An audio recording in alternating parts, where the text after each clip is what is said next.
หลังจากเฮ็ดเผื่อแล้วก็สิมากินนะทุกคนมาเด้อพี่น้องทุกคนแต่แพ้ที่มีทั้งแก้วบ่เป็นแซ่บในงานนี่พักเต็มเลยนี่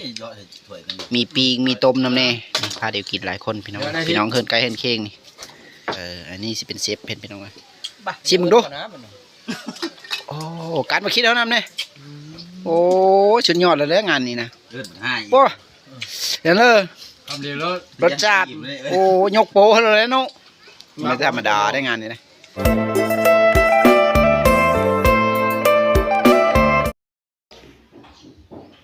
กราบทักทายสบายดีนะอีทุกคนที่เข้ามาติดตามนะครับส้มนะพี่น้องเนาะบอกว่าสิเป็นพี่น้องฝั่งลาวหรือฝั่งไทยหรือสหรัฐอเมริกานะพี่น้องเมื่อนี้ก็คอยว่าสิมากินเลือดแปลงเป็ดนะพี่น้องตอนนี้ก็กำลังจับเป็ดมากำลังลบคนพี่น้องเลยแต่ว่าเลือดมันก็ปัดเอาแล้วพี่น้องเลยต้มน้ำโลอยู่ตอนนี้ลุงให้กำลังลบคนลบเพลอยู่พี่น้องเลยไปเบิ่งน้ำกันพี่น้องเลยเป็ดน้อยตอนนี้ก็กำลังลบคนทุกคนเลยเป็ดแม่พี่น้องมีเป็ดผู้มีแต่เป็ดแม่เสียตาพี่น้องหลังจากลบคนไปแล้วนี่ก็สีแสะชิ้นโซนมันเนาะพี่น้องหลังจากลกหนไปแล้วเราก็จะมาเผาหนถ้ามันมดพี่น้องเพราะว่าเขาลกนะมันลกมีมดนี่สิเผามันมดมันจะได้เป็ดก็ได้เป็ดเมย์ตัวเยอะตัวพี่น้องป้าแต่พี่น้องมันแห้งอะไรขนาดความมันไฟจะลุกโอ้แต่แซ่บแบบพี่น้องอันนี้อันนี้สีซอยเฮ็ดปะวะเห็ดตาเลือดเห็ดตาเนาะอ๋อตาเลือดเห็ดแซ่บๆได้มั้ยนะโอ้สีมืออยู่แล้วนี่สามมาตะเกาหลีเด้อนี่สางมาไก่ได้นี่เนาะโอ้เชฟมาแต่พุ่นในนี่มื้อนี้นะเนาะเชฟมาแต่เกาหลีพุ่นเนาะเอาสูตรมาแต่พุ่นโอ้คักแล้วสิตรงนี้เฮาสิช่วยให้เพิ่นได้ซื้อเนาะช่วยแล้วก็โลแล้วก็เฮ้ยเชฟเกาหลีเพิ่นเฮ็ดเลยเนาะโอ้งานนี้คักแล้วสลองนี่นะสลองบ่อลำทุนเพิ่นได้รถใหม่เด้โอ้เอาเว้ยเป็นล้างรถล้างล่างเพิ่นบ่เพิ่นล้างรถเพิ่นมีเบลเขาได้โอ้พี่น้องเอ้ย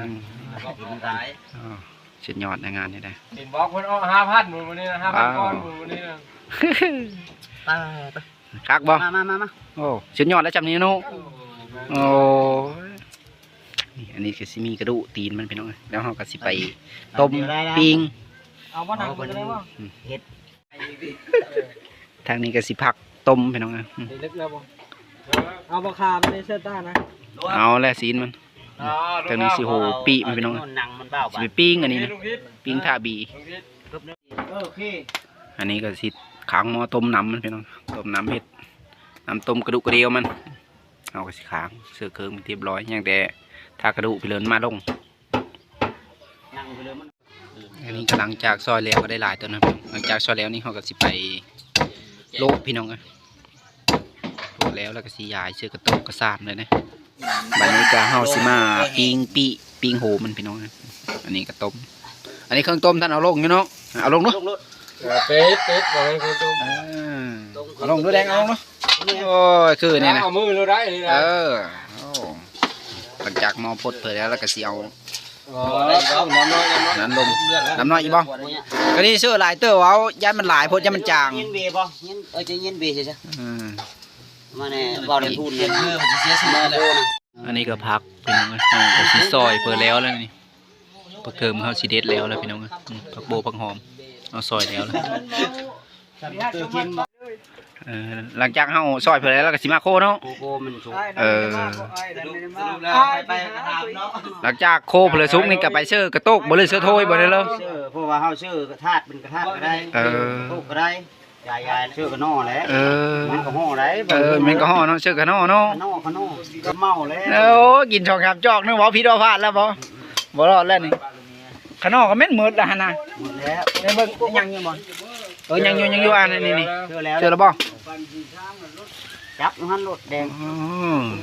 มีไปบ้านอื่นได้บ่เพราะว่าตัวนี้โคสุกเรียบร้อยแล้วก็ปลายป้านเย็น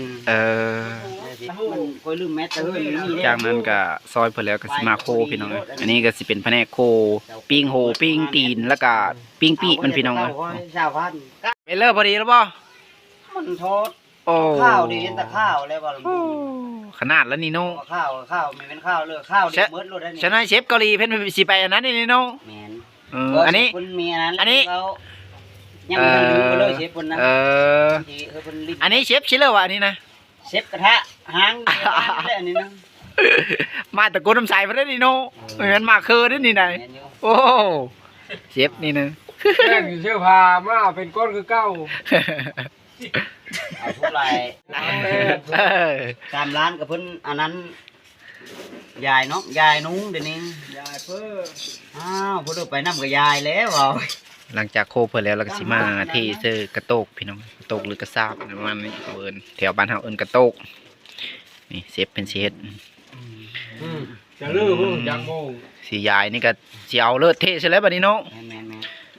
โอ้หอมขึ้นมาแล้วได้พี่น้องเอ้ยอ่านซุยๆขึ้นมาเลย น้ำลายไหลเลย โอ้กับตอนเทงๆเนี่ยน้องโอ้ เออ ข้าวพอกินบ่เอาไม่กินกับข้าวเลยใจจริงเรื่องจริงอาจารย์ อันนี้เฮาสปิ้งยังมีซุปพี่น้องเอ้ยปิ้งตีนปิ้งโหมันท่าบีข้างนี้นะมันปิ้งกับ2 ชั้นพี่น้องเอ้ยชั้นหนึงไผไหม้แถมอีกชั้นหนึง นี่ฟองตองเลยนะ อันนั้นที่เรียกเป็นโน่ โนยพี่ตะเป็นโน เอาตีรถมาแน่ เธอลงรถฟองเลย เป็นโนอย่ามืดนะ เธอผมร่วงนะอ้าวเอาไม้ลูกกระโบยนึงนะล้างคือล้าง โอ้ จังแพ้วจริงๆเลยแพ้วเนาะได้พอแล้วพ่อ เสร็จเพกำลังสีเสื้อเลิศพี่น้องครับวันนี้ ลงเลยลูก อันนี้ก็เสื้อโหยโทดินแล้วก็เบอร์พักเป็นทีมหอยนะพี่น้องเอ้ยเป็นแล้วเรียบร้อยพอดีเป๊ะ ปั๊บเอาชิป โอ้น้ำเชยบ้าง น้ำเดือดน้อยนึง คือแล้วได้สีเป็นวันนี้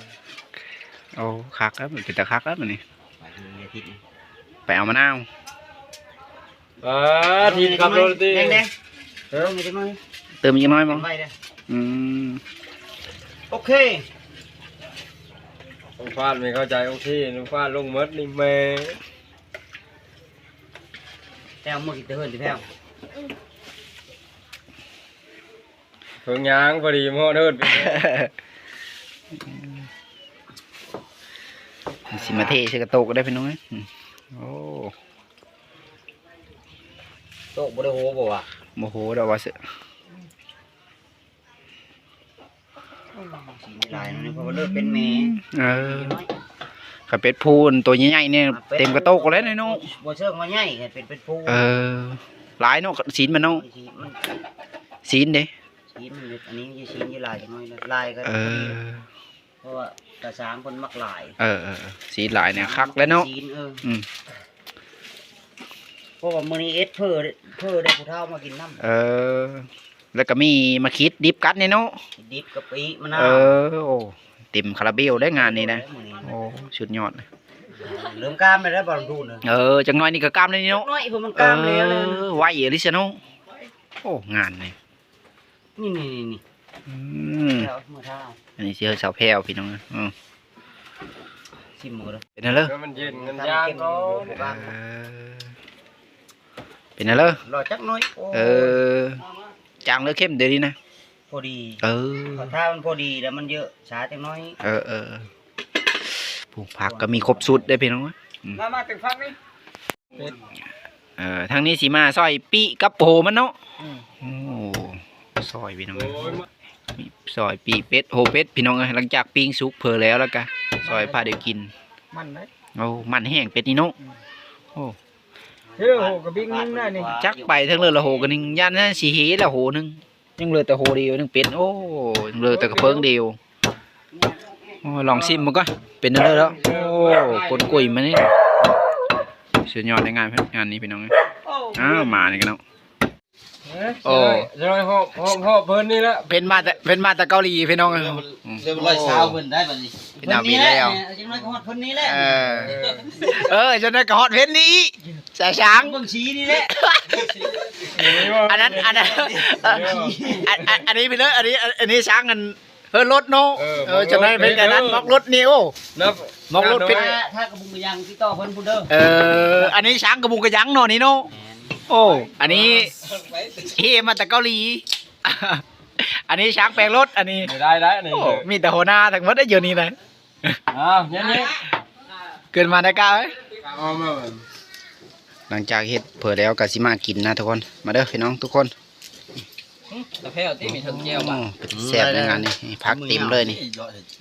มีปีกมีต้มน้ำแน่นี่พาเดี๋ยวกินหลายคนพี่น้องพี่น้องเฮินไก่เฮินเค้งนี่พาเดี๋ยวกินแซ่บเลย แท่งเหรอแท่งห้า โอ้ได้กินเผื่อก็เดี๋ยวเนาะแถวนี้เนาะ บ่เขาจะมาคือเดียว ภายในกันเย็น ชุดคือมัน ภายในกันเย็นอยู่เนาะภายในเนาะนี่เป็นหากามาแต่เกาหลีไม่ไหม้พี่น้องหัวหน้าเพิ่นอ๋อ จะไปงัดคอนผู้เดียวบาดเอ้ยพอดีไหม จะกะนั่นบ่โอ้ แล้วมันมีมากหลายเถอะคน ยังมาฮอดนี้แล้วกลับคืนนี่ เดี๋ย นะ วพอยาหายนะ มาเด้อพี่น้องนะคอยกะสิลองซิมมึงบัดนี้ครับพี่น้อง หลายคนเนาะ ซิมมึงตาเป็ด เลือดมันน้อย อันนี้สิเป็นเซฟเพิ่นพี่น้องเอ้ยชิมมึงดูโอ้การมาคิดแล้วนำเนี่ยโอ้สุดยอดเลยเด้องานนี้นะ เลือดให้ โอ้เดี๋ยวเด้อ ทำดีรถ รสชาติโอ้ยกโปให้เลยเนาะไม่ธรรมดาได้งานนี้นะ บ่งครบคนอยู่บ่ งอมกล้ามนั่น ยังมีกามคักไปเลยเนาะ มันข้ามหือ เออ เลือดน้อย ใส่มะนาวหน่อยนึง บีบตึงส้มเนี่ย เลือดมันน้อยเนาะเป็นแม่ เลยเห็นบ่นอนปั๊บ เป็นเลยเชฟอุ่นท้องเลยนะบอ บ้า โอ้ มันบ่เคยพลาดรู้ได้กันในเฮ็ดงานนี้ คัก ขอบคุณขอบใจผู้ใหญ่ใจดีเพิ่นพูดผู้นังอยู่ จีได้จะดีเลย ผู้ใหญ่ใจดี เดี๋ยวหมดเลยพี่น้อยนี่โอ้แซ่บแน่นอนงานนี่นะได้อีกตัวหนึ่งมาดิน้องเมื่อนาน้อง เอาเป็นบัตรเอ็ดมกรถบ้านลงทุน โอ้ ไม่ว่าเลยเบียร์แช่ไว้รถ3 ล่าง หมอกรถผัดหมอกรถดาวช้ำน้องโอ้ย เด้อนายบั เป็ ก นนั ไข่ ก เลย เพิ่นนี่บ่อยพี่เป็นน้อง เป็น2 เมตรแล้วบัก ติด ไข่ ตามเพิ่นหลายๆเด้เพิ่นได้เงินแน่เดี๋ยวเพิ่นยังบ่ทันได้ แต่ว่า เพิ่นเริ่มท้อแล้วเฮ็ดคลิปนะ3 ปีแล้ว สางเห็ดหมอกรถเพิ่นพี่น้องเลยนี่คอยค่ะมีถ่ายเพิ่นแต่หึงก็ได้พี่น้องเอ้ย ยังที่ร้ายคือเก่านะ ตอนนั้นแล้วปีนี้หลายอยู่บ่หมอกรถนะ จนอ้างเลยปีนี้นะ หลายอยู่เนาะแต่การงานเนี่ยเนาะโอ้ขนาดงานหลาย ป้า ปี ผู้ นี้ นั้นก็จะได้นั่นน่ะแน่ผู้นี้ก็จะได้อยู่แต่ว่า คนนี้ก็จะได้เนาะ แม่น ขนาดเลยงานอั้งแล้วปีนี้ มันฮับบ่ไหวเนาะขนาดนั้นก็เนาะ สบายเพราะว่าไอ้เพื่อนพี่น้อง เออ ติดแต่ยันเขา กินขนาดนั้นเนาะโอ้แนวแก้มก็หมดหลายได้มื้อนี้เนาะโอ้มีทั้งลาวมีทั้งเวทในมื้อนี้เนาะ เขาต้มมาแล้วแม่ไม่ได้เฮอ พอแล้ว ต้มนี่ยัง เป็น ต้มนี่มีแพ้ตาเนาะตาหมดไวก่อน นึงกับตับมันจงไปเฮ้ยโล โอ้ประเภทล่ามันจะปั๊บมาชิปอะไร หมดไวกว่าหมู่เนาะเพิ่นนี่เนาะขายดีได้เพิ่นนี่นะโอ้ หาเป็นน้อยพุ เพราะว่าชุดนี้เนี่ยชุดทดลองกันได้ปีนี้นะ ก็ไปเอากับกล้ามกว่านี้ช้างคนนะ เอาจักเลือดตาช้าง สร้างกระดูกกระเดียวเราไม่ช่วยเลยสิตาเลยลูก เอาเฮามาเสียเดี๋ยวนี้หมดแล้วบ่ มันยังมีการเนี่ยมาเป็ดน้อยหนบู้ ชาวบ้านนี่เด้อ ตาช้างเป็นส่วนหลายมีแต่นอนดงพี่น้องเขาหาหญ้าได้ชงนี่ตาช้างเป็นนะ รถเพ่จะมาหา เป็นเป้ละหาหญ้าเป็นนี่ ติดต่อกันได้เบอร์โทร แปลง2-3รอบไปได้พี่น้องเอ้ย ไปรับตัวไอ้วุ้นพูดอย่างแห่วุ้นนี่ก็ เบอร์โทรอายุถึง2-3เท่านั้นแหละ นอนแต่ดงเลยดิ ตากไว้แม่นอนเลยพ่อหน่อยพอได้ไปกินน้ำมันน้ำต้มมันนะ ไอพอดยูเบ้งคือว่าแล้วเขากินเหล้ากินเบย์ ไปทางไปเล่าบ้านนี้บ้านนา ไม่อาหารกับฟินนะเขากินอาหารเขากินหนัง หายข้าวเต็กยุ่ง ก็สิพากินเพอแล้วพี่น้องเอ้ย ไปไปกินไป สิหมดพี่น้องเอ้ยยังเหลือแต่น้ำโอ้แซ่บแห้งงานนี้พี่น้องเอ้ยโอ้ทำกันเย็นอยู่พี่น้องเอ้ยโอ้ตัวพวกกันหนังลีนกันสำราบอยู่พี่น้องหลังจากกินข้าวกินน้ำอิ่มแล้วกัน